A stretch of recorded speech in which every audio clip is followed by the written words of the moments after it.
Là, je pouvais pas leur en vouloir parce qu'ils avaient raison. J'avais abusé des injections. J'ai commencé à faire dans mon téléphone des avant-après pour me comparer. Je me suis dit, Laura, c'est une catastrophe. Hello, moi c'est Laura Mara. Donc moi je suis influenceuse et aujourd'hui je suis là pour vous parler de mon expérience concernant la médecine esthétique que j'ai pu faire sur mon visage et qui a été ratée. Alors déjà, il faut savoir que la chirurgie et la médecine esthétique, c'est deux choses différentes. La chirurgie esthétique, c'est quelque chose que tu vas faire et qui est définitif. Par exemple, tu vas refaire tes seins, c'est définitif. Alors que la médecine esthétique, c'est justement que des injections, des choses qui se résorbent et qui restent pas toute la vie. Alors moi, c'est vrai que j'ai fait une première télé-réalité. Vous m'avez connue peut-être dans les Marseillais à Dubaï. Et en fait, j'ai reçu énormément de vagues d'haine sur les réseaux sociaux. Je recevais des centaines de messages d'haters. T'es moche, tu ressembles à ma grand-mère, tu devrais te retaper tout le visage. On me comparait aux autres candidates de télé-réalité. Et c'est vrai qu'en fait, au début, je m'en foutais parce que j'avais confiance en moi. Mais au bout d'un moment, ça rentre dans ta tête. Et finalement, tu dis, mais peut-être, ils ont raison. En plus, tu te vois justement à la télé. Donc, c'est vrai qu'à la télé, on paraît 5 kilos de plus. Les traits sont déformés. Tu te vois sous différentes prises de vue que tu te verrais pas dans la vraie vie. C'est vrai que je me suis dit, pourquoi pas faire un petit peu d'injection. C'est-à-dire qu'à la fin, je faisais juste des injections pour être plus belle à la télé, même pas pour moi-même. Pour satisfaire les gens et les haters pour finalement qu'ils arrêtent de me saouler en me disant que j'étais moche. Je suis allée à Paris, en fait, et je me suis rendu compte que c'était une fausse docteur. Mais ça, je l'ai su après. Et en fait, quand je suis allée voir cette fausse docteur à Paris, de base, j'y allais pour faire des injections dans mes lèvres. Sauf que quand elle m'a vue, elle m'a dit, ah, tu devrais te faire les cernes. Ah, tu devrais te faire le menton, la Diolane. Alors que de base, j'y allais que pour les lèvres. Et c'est vrai qu'à ce moment-là, j'étais dans une phase un petit peu, j'avais perdu confiance en moi. Je me suis laissée aller et je lui ai fait confiance. Elle m'a vraiment poussée, au final, à la consommation d'injections que je ne voulais même pas faire de base. Et du coup, je me suis dit, Laura, vas-y, fais-en. Finalement, tu vas être plus jolie. En plus, peut-être les haters, ils vont te lâcher. Finalement, ils vont te dire, maintenant, t'es belle avec les injections. Donc, au départ, ça allait, ça me plaisait. Sauf qu'en fait, je ne sais même pas quel produit elle m'a mis dans le visage. Ça a migré partout. C'est-à-dire que je n'avais plus de traits de visage. Je suis quelqu'un qui ne me maquille pas. Là, je devais me maquiller pour justement accentuer mes traits du visage parce que j'étais vraiment une boule. Je me reconnaissais plus. Puis j'étais devenue une fille superficielle. Une fille qui n'est pas la vraie Laura Mara parce que moi, de base, je suis quelqu'un de naturel. Là, finalement, je rentrais dans une case qui ne me ressemblait même pas. Ma mère, et c'est pour ça qu'il faut toujours écouter ses parents, qui me disaient, Laura, les injections, ça va pas du tout. Enfin, là, t'es bouffie.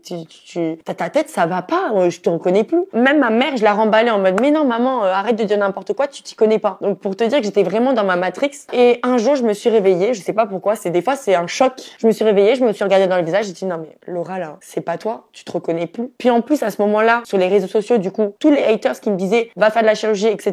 Là, ils avaient une bonne occasion de me le dire parce que pour le coup, j'en avais fait. Et maintenant, par contre, je recevais que des messages en mode, Laura, t'es devenue moche. Laura, t'as trop fait de chirurgie, d'injection. Ton visage a changé, etc. Là, je pouvais pas leur en vouloir parce qu'ils avaient raison. J'avais abusé des injections. J'ai commencé à faire dans mon téléphone des avant-après pour me comparer. Et c'est là que j'ai vu, je me suis dit, Laura, c'est une catastrophe. Comment tu vas faire à revenir à l'ancienne Laura? Donc, je me suis renseignée. Il y avait la méthode de hyaluronidase. Sauf que il y avait des avis un peu mitigés. Des avis positifs, des négatifs. Les avis positifs, c'était dans le sens que c'est un produit qui t'injecte dans le visage pour retirer l'acide hyaluronique. Et il y avait des avis négatifs qui disaient, faites attention parce que la hyaluronidase, ça peut avoir des conséquences sur votre visage, ça peut vous enlever votre propre acide hyaluronique. Au début, je me suis dit, je vais attendre parce que vu que c'est des injections, ça se résorbe au bout de 1 an à peu près. Du coup, je me suis dit, bon, écoute Laura, tu peux plus rester avec ce visage. En plus, moi, quand je me mets une idée dans la tête, je veux tout enlever. Donc, je suis allée chez un médecin diplômé, qui m'a fait justement des piqûres de hyaluronidase dans le visage pour tout retirer. Faut savoir que ça fait encore plus mal que les injections. Donc, j'ai tout enlevé, sauf que ça a mis du temps encore à se dégonfler. Et aujourd'hui, à peine, après 2 ans, j'ai retrouvé mon visage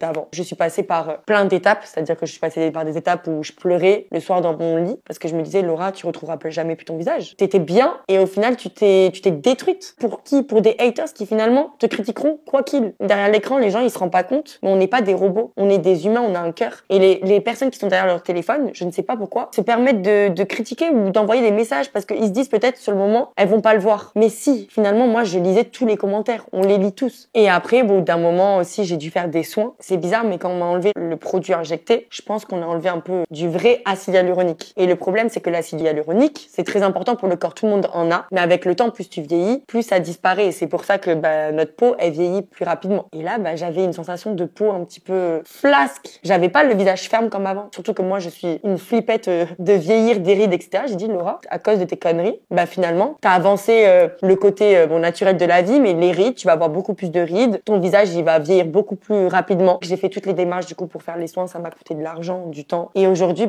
je peux dire que j'ai eu de la chance, peut-être d'avoir une bonne génétique ou peut-être le fait que j'ai pris à temps la chose aussi. J'aurais fait ça à 40 ans, peut-être ça aurait pas eu les mêmes répercussions. J'ai appris que faut pas faire des choses sur un coup de tête. Chaque chose que tu vas vouloir faire dans ta vie, faut réfléchir. Faut faire attention, justement, au contact qu'on peut te donner. Se renseigner sur la réputation du médecin, par exemple. Honnêtement, ça m'a fait grandir. En 2 ans, j'ai eu le temps de me rendre compte que j'avais fait des bêtises. Pour l'instant, je ne referai rien sur mon visage. Et si je dois faire, c'est chez quelqu'un que je connais, quelqu'un de réputé, et jamais dans l'excès. Après, faire des injections, en soi, c'est pas mal, parce que je peux comprendre. C'est-à-dire que je prône pas la chirurgie esthétique, etc. Mais ça résout des complexes. Restez toujours à terre et surtout écoutez vos proches. Les réseaux, c'est pas la vraie vie. Ne vous identifiez pas à des filles ou à des mecs qui vous montrent que les côtés positifs, que le bon profil, que des photos avec très souvent des retouches. Soyez vous-même. Tout le monde est beau, tout le monde est belle.